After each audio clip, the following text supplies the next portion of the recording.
वा मीरा, आज्ञाधारक आहेस का तू? पण त्याच बरोबर हुशारही आहेस.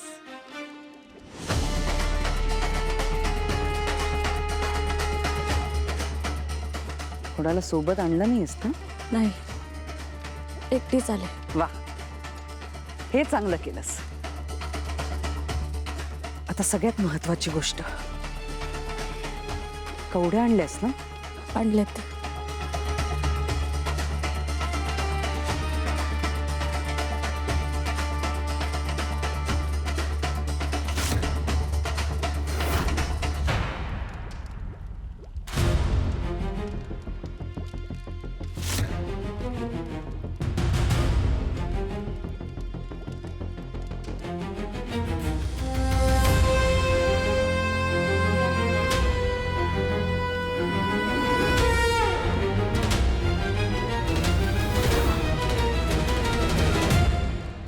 ये.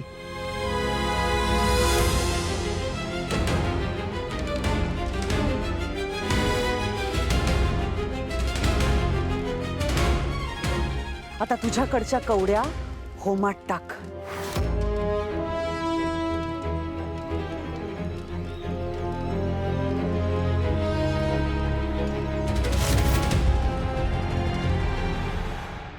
वेदा अनन्यासोबत बाहेर गेलीये आणि हे मीराला माहितीच असेल ना. मग तरीही तिने मला वेदाजवळ थांबायला का सांगितलं?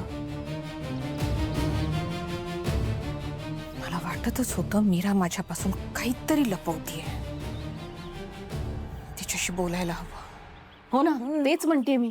मला शंका होतीच. शंका काय, आता क्लिअर झालंय. मीरा तिथेच गेली.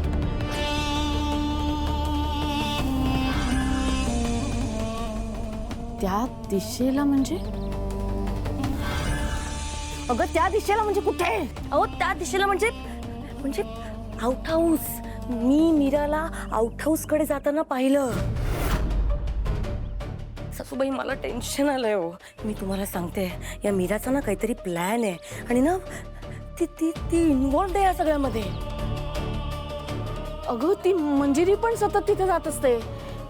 कितीदा तरी मी मीरा आणि मंजिरीला आली एकत्र बघतीये. एक मिनिट, या दोघींमध्ये साटलट झालंय का? ती तुला काही माहितीये का त्याविषयी? नाही, मला मला नाही माहित, पण ना मला ना दोघींची भीती वाटते. माया, तू ते दारू वगैरे पिऊन. सासूबाई दारू परत तेच. तुम्ही ना जाऊ द्या, जाऊ द्या. नाही, नाही, असू द्या, असू द्या. अरे आई, सारखं सारखं तेच तेच काय म्हणतात. म्हणते तरी ऐकून तरी घे.